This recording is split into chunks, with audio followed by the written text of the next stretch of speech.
everybody, my name is Katie Fisher and this presentation focuses on ebooks and their effect on literacy. So what are ebooks? The term ebook refers to electronic publishings. These texts can be accessed on numerous platforms but are specific to e-readers, which you can see here. Let's first define literacy.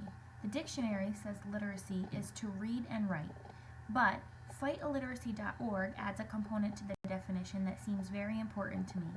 They say literacy is to read and write with meaning.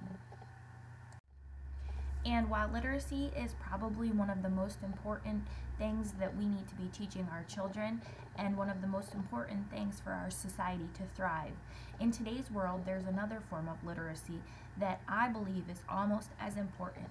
This is digital literacy. Digital literacy is more than just reading and writing with meaning. It is the way we teach our students how to use technology effectively. It's how we locate and evaluate whether online information is useful, how we challenge and evaluate the purpose of text, how we use technology to create information, and finally, how we learn to use digital tools for finding information. As educators, why should we care about digital literacy? Don't we have enough on our plates already? Look at the diagram. We know we're entrusted with teaching our children how to evaluate and analyze, among other important skills. But purposeful technology adds another piece to the puzzle, the Google Yahoo piece, which symbolizes the importance of digital literacies in our children's lives.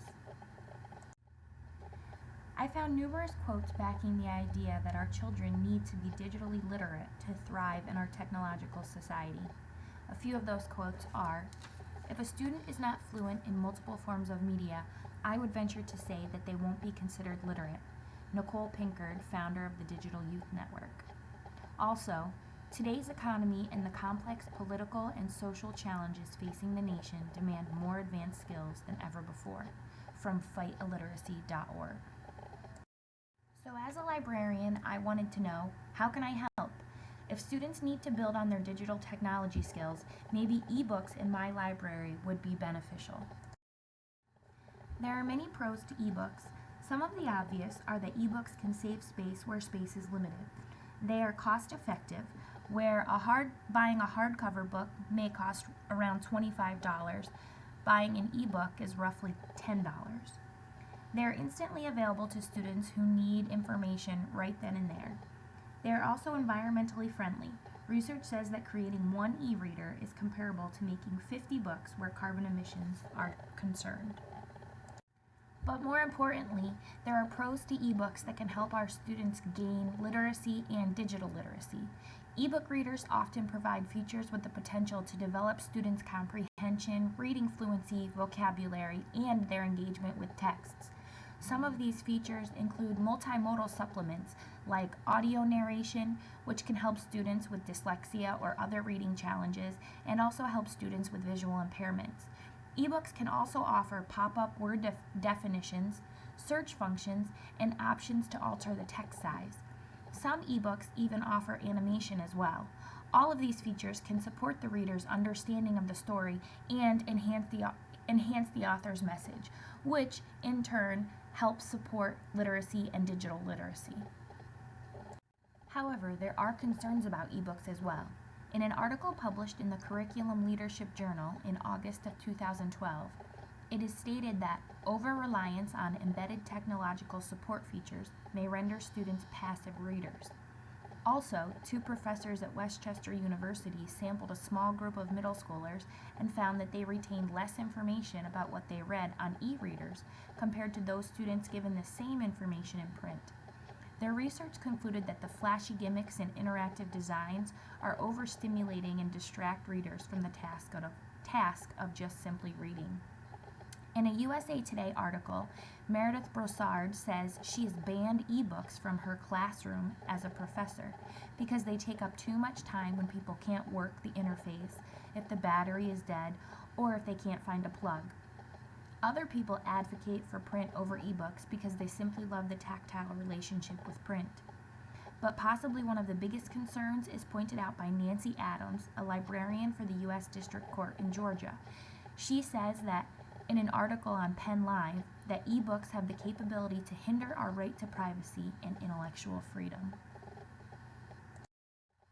I believe that as a teacher librarian, I have two main purposes. One is to help students grow their love of reading, and two is to send them into the world with the skills necessary to make themselves successful. From my research, I believe that e-readers can help me accomplish both of these. A poll conducted in 2011 showed that the number of American adults who own an e-reader doubled to 28 million from 2010 to 2011. In addition, a Common Sense Media report published in 2013 found that about as many children have their own tablet as adults. Also, over half of people with e-readers say they read more now than they did prior to purchasing an e-reader. Interestingly, in an article put out by Forbes magazine, 3 of the top 5 e-reader books sold in 2014 were young adult novels. A study done by the National Literacy Trust in 2014 concluded that ebooks are changing attitudes about reading for reluctant and struggling readers. The study, which focused mainly on teen boys, as they are considered in the majority of reluctant readers, revealed that after using an ebook to read, 50% of the boys felt reading was easier and more enjoyable. Interestingly, this crossed over into reading in print as well. The percentage of boys who enjoyed reading on paper after using an ebook changed from just 10% to 40%.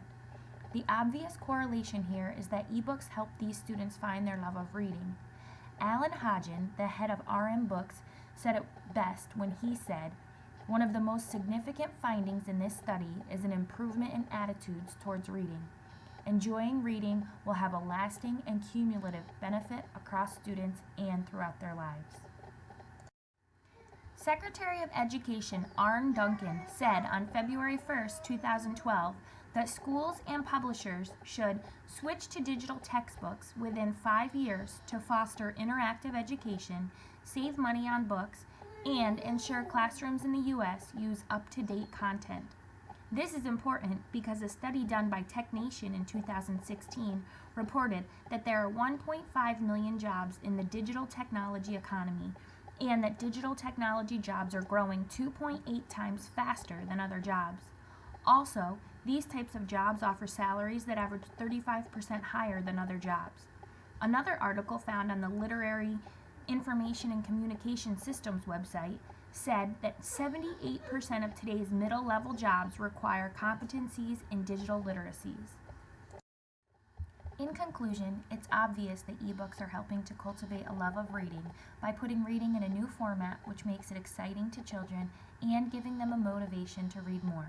And those children who enjoy reading are more likely to become proficient readers, which in turn is setting them up for success outside of the classroom. An article from Mother Nature Network published in April of 2016 reminds us that the library is becoming both a physical and virtual space for knowledge, learning, and community. I think thefutureofchildren.org put it best when they said, "Advanced literacy is a prerequisite to adult success in the 21st century. These skills are now essential to young Americans who wish to explore fields as disparate as history, science, and mathematics, to succeed in post-secondary education, whether vocational or academic, to earn a decent living in the knowledge-based globalized labor market, and to participate in a democracy facing complex problems."